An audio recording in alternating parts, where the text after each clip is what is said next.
All right, so let's sit down. This is going to be the last one, I believe. So it better be with a bang.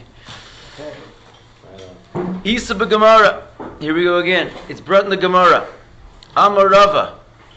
Chayav inish lebesumi bepuria ad lo yada bein arer Haman lebaruch Mordechai. Our favorite one.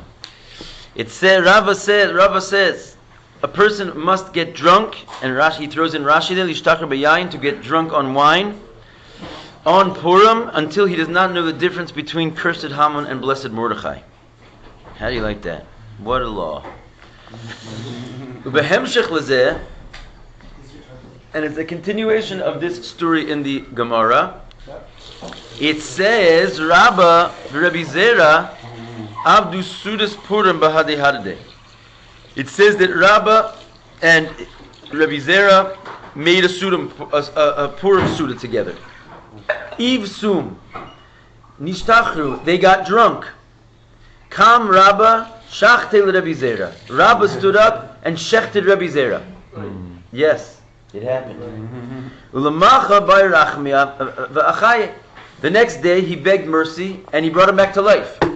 Rabba, serious Tana. Amura. Lashana, the next year, Amarle, he said to him, Rabba said to Rabbi Zera, Nesimar v'navid sudas Purim bahade hadade. He said, come, my friend Rabbi Zera, let's make another Purim Suda together. The Gemara has a great sense of humor, basically. It's a true story.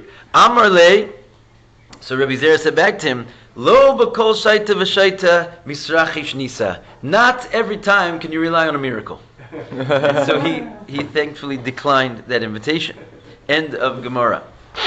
Okay, so that's a story we have to investigate a little bit. V'lochora, it's so much fun just to say that, isn't it?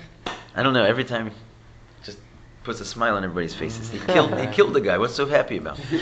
Okay, l'chora, seemingly, sipur zeh lefi pshuto. This story, according to its simple meaning, doresh bir v'hasbara. It requires tremendous explanation. The eich efshar lemor sherabba nichshal ba'inyan zeh, that Rabba could trip up on this inyan. Afilu avizrayu da avizrayu de shvichas damim rachmanu litzlan. Even if you want to say like the edge of the edge, the dust of the dust, like a corner of the horrible sin of murder. How could you say that Rabba could trip up, even if it was Purim, and if it was this, that, and the other thing, but he murdered a man? How could it be that Rabba could murder a man? It's like what you're saying about Shaul. It's like, if he's like a tzaddik, and he's Rabba, you can't just get away with saying that he's a murderer without some serious explanation, which there, of course, there is. And even in the case of Shaul, I'm sure there is. So he says in the Marsha, okay, the Marsha is a perush on the Gemara, and he says, Mevar shelo hayakan inyan shel misa mamish. So, okay, there's many. Of course, we're not the first people to look at this. The Marsha investigates this matter, and he said this was his explanation. There was no actual death that took place here. Shachte kipshuto. There was no real shchita, right? Ela ke'ein shachte. It was like he shechted him. Because what does it mean? The agvare chamra v'kafye lishtos yosem midai. He forced wine on him, and he made him drink more than he should have. Let this be a lesson to all of you out there. Ad shechala v'nata lamus. Until he got sick and he was about to die. So that's what it means he shechted him. That he basically gave him too much to drink, and that's ke'ilu, that he almost killed a man. Yeah. V'ke'ein zeh, similarly, b'yirgam v'hagas yavatz, right? We also find other mafarshim explaining this. Shalosh shachtu mamash. They did not actually shecht him. Ela ba'achizas einayim. Right? It was like a magic trick. He didn't shecht him, according to another mafarish. Again, it's a different explanation, but it's the same idea that there was no murder over here at all. Nothing to talk about murder. It's just the people. It was like literally a magic trick. He did some kind of a Purim spiel, and it looked like he shecht him. They got the ketchup out, and the people who were there thought that Imam shechted him be'emes. Va'af Rabbi Zera nispal mehem, and even Rabbi Zera, who was the one who got shechted, so to speak, got so freaked out by everyone thinking that he was dead. He died. That lavash charadav nisalef. He got enclosed with fear and he fainted mirov daiger from being so afraid. So in other words, according to these two mafarshim, that saves Rabbi right off the bat. He didn't kill him. He didn't even come close to killing him. He gave him too much wine. He did a magic trick, and everything seems okay for now. Aval, he says, Nosef al zeh shepashtus asipur bifrat siyumo. He says, in addition to the fact that the simple story, and particularly the end of the story, which says what? Lamacha bayrachme b'chaye. It says in the story itself, the next day, he begged mercy and brought him back to life. How could he was already dead? What's that? No, if he didn't kill him, why would he have to bring him back to life, is the question. In other words, no, the Rabbi begged mercy for Rabbi Zera, who he killed. So what's that? He sobered him up and he asked for forgiveness. Right, but I'm just saying, the Rebbe says this, explaining it away so casually, you can't just distance yourself from the simple pshat of the words, especially the end where it says he brought him back to life, literally. Eino muvan al pizeh. So the whole thing their answers don't make sense according to this. So he says, even if you want to say that it wasn't a real murder, which is very difficult because the text does not really support that. But even if you want to say that, it still doesn't answer the question, how could Rabbah do such a thing? The sof hazik hadavar libriuso shel Rabbi Zera. Whatever he did hurt his friend. In other words, okay, he's not a murderer. Okay, so we got Rabbah off the hook? No. Either he mamish forced the guy to almost kill himself by drinking, or he made him faint, which is either way, you can't be like a tzaddik and basically cause someone physical harm, even if it's not murder. According to the first explanation, he was about to die. It's a prohibition from the Torah to damage your friend. You're not allowed to do that. In any way, ubefrat kanal, particularly in such a way that you're going to mamish scare him to almost death, or like get him drunk to the point that he's almost going to die. These are not permissible things. So even though you want to, these mafarshim seemingly get Rabbah off the hook, they don't really get him off the hook in terms of having to answer for his conduct. Ubetshuvas achasam sofer makasher zeh sheshachti Rabbah l'Rebbi Zera im divra Gemara. So in the Chasam Sofer connects this story, the shechting of Rabbi Zera by Rabbah, to the words of the Gemara, which says, quote, Hai man madim yihye gever ashi dama. It says in the Gemara of Shabbos that the person who's born in Ma'adim, which is basically the sign of Mars, the astrological time of Mars, it's not really like I think what it has to do with is, that hour of the day on Shabbos, basically, Erev Shabbos, or Shabbos night, when Mars is basically, that's why we don't drink wine at that time. Every 2 hours. From 6 to 7 on Friday night, this Mars shines, and it's like a sign of blood, and it's a negative sign, so therefore we don't make Kiddush at that time to strengthen it. Whatever, look in the Gemara over there, it's also brought down the Alter Rebbe Shulchan Aruch. So Rabbah was born at that time. And the Gemara says that anyone who's born at that time is going to be a man who spills blood. He's a murderer. Shofech damim. Amar Rabbah, and right there in that Gemara of Shabbos, Rabbah speaks up. Ana b'ma'adim. He says, I was born then. Right? Anyone who is born then is going to be a murderer. Amar Rabbah, like me. Right? So the Chasam Sofer brings this to explain this story of Purim. In other words, kind of saying that this was a serious thing he did wrong. But see the Yavad shekosev aval dam vade lo shafach Rabbah. So even though the Chasam Sofer wants to write this, he says really the mamish blood was not spilled. Af im haya b'madim. Even if you want to say that he was born in that time. He still won't allow it to be explained that it was mamash murder. V'lechora ein lomar shaya atzol rabba inyan shel shfichas damim chas v'shalom. And therefore, according to all these mafarshim, even if you want to say that he was like sort of shaykh to murder, no one takes it seriously that he actually murdered somebody, right? Shvichas dami, murder, God forbid, was not on the table. Even if you want to say he had a sort of nature like this. But Kamavur Rambam, as the Rambam says, Shezeh sha'adam nolad beteva, that a person is born with a nature, including mazal ma'adim, even if it's a bloodthirsty nature, right? A certain teva masuyam, eino bestira lebechira chavshis. It can never get into the way of interrupting your free choice. Just because you're born with a nature cannot override your free choice. V'adarab, and on the contrary, bevadai nitnu lo hakochos lizgaber al netiyaso hativios.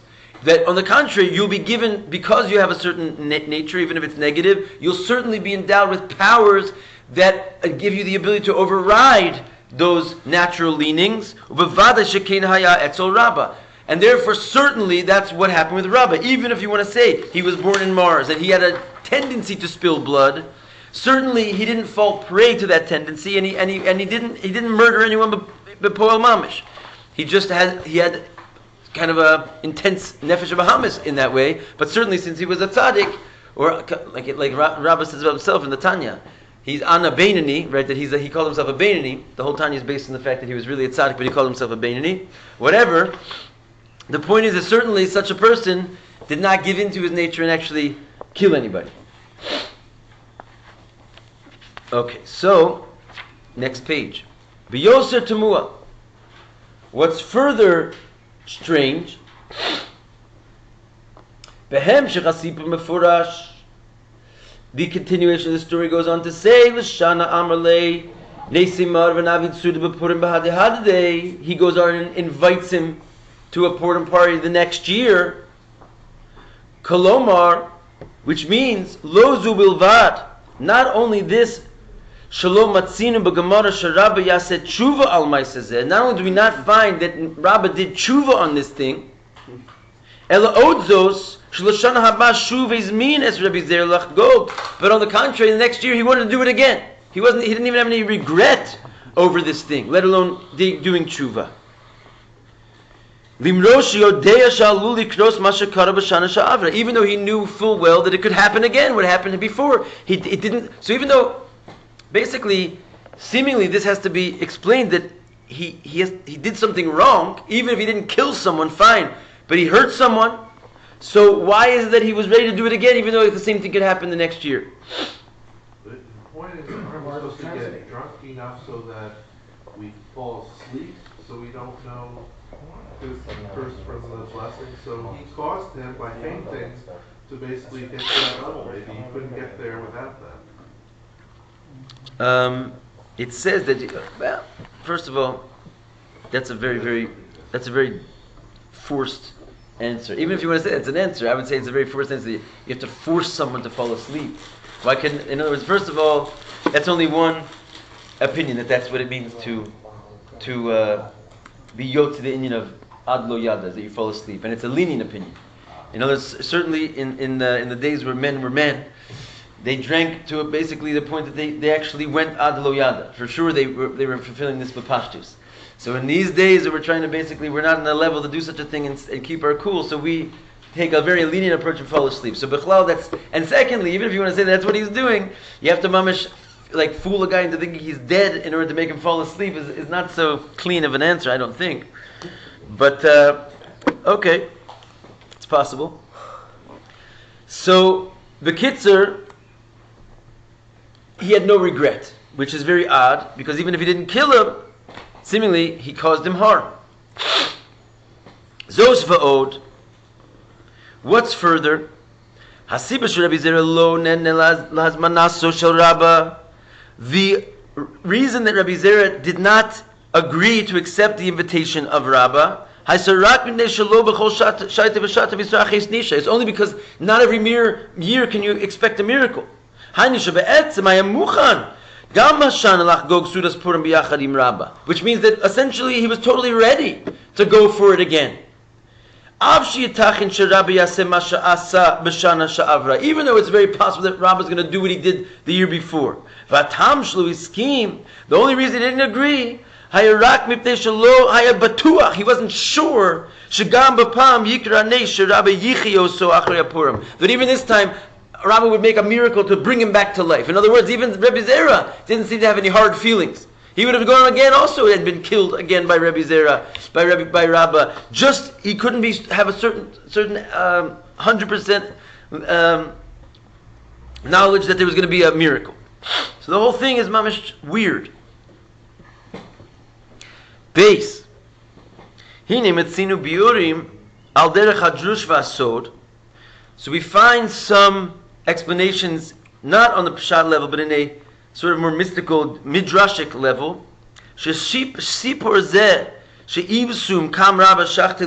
That this whole story, that they got drunk and Rabbi stood up and shechted Rabbi Zera, is really, guess what? The whole story never even happened.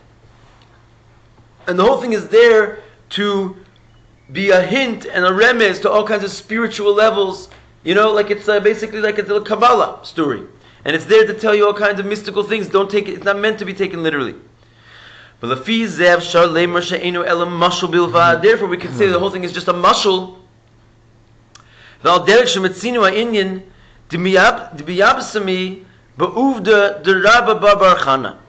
Like we find in another area of the Gemara in Baba Basra, maybe we'll come to it, we have only 70 pages till we get there. And it says that we find, Rabbi Bar Chana was basically this kind of like a sage that had all these wild, fantastic stories that took place. That he like parked up on an island, and he got out, and then the whole island was a big giant animal and moved around and Bechlal, the sages say that these stories never happened. And they're just there because he was trying. Like it's almost like Rabbi Nachman's fables. It's like they're not meant to be taken seriously. They're hinting to all kinds of spiritual levels, and in other words, even though in general we say that all the stories of the Gemara are true, except the ones that we know were never meant to be taken as truth. They're there for as a mashal. So some people want to say that that's the case with this story. They never killed anybody. This whole story never even took place. And why can they get away with saying that? Because they're in the stories of Rabbi Bar Chana. They also talk about the same lashon. They got drunk. So the getting drunk is already like a little keyword for entering into the fantastical. She'enu elo mashal. His stories were just a mashal. Just like many of the stories in that place where Rabbi Bar Chana speaks, they're not meant to be taken as pshat. They're metaphors and hints to spiritual matters. Below there was never such a boat, and there was never such an island, there was never such a sea creature. However, the Rebbe says this is not, it's possible to just write off our story in the following. That would be nice. That would get us out of a lot of questions, but it's not possible in this case. That this whole thing was merely a metaphor. Why is that? Because this whole story is brought as a continuation, and as a help and a strengthening, as an example, l'psak halacha sheb'Gemara, to a halachic psak inside the Gemara, which is what? When the Gemara comes with the phrase and says persons obligated to get drunk until they don't know the difference between cursed Haman and Baruch Mordechai, that's not midrash, that's not a metaphor. That those words exactly as they are brought down in the Shulchan Aruch. That is a chiyuv in halacha. And the story that we're telling right now is brought in right after that in the context of showing how to do it. Right? In other words, our story is not just in like some kind of midrashic section of the Gemara. It's brought in a halachic section, where after the halach is told, we're then shown what we call Ma'aser Rav. We're showing how the sages in fact did this. And I'll show you how they did it. One got up and killed the other when they got so drunk. And this is supposed to be like a proof that we're supposed to get this drunk on Purim.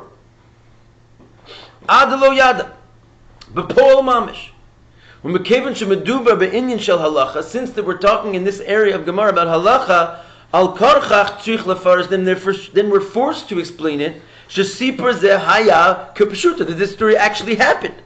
V'lo rak beruchnis inyanim. It wasn't just a spiritual thing, right? Masha ein can be sipori Rabbi Bar Chana Hanal, which is not like the stories of Rabbi Bar Chana, which is brought in the Agada section of the Gemara, where no one's trying to prove any laws over there, right? Because what kind of a proof would it be, al pi halacha, if we're trying to show a person that you're an obligation to get this drunk, if we then bring some fantastical, mystical story that never took place, explaining how they got drunk on Purim? That's not a raya. There's no proof, therefore, of my actions. So it must be that this story actually took place. Otherwise, what is it doing, trying to prove out how a man should act on Purim?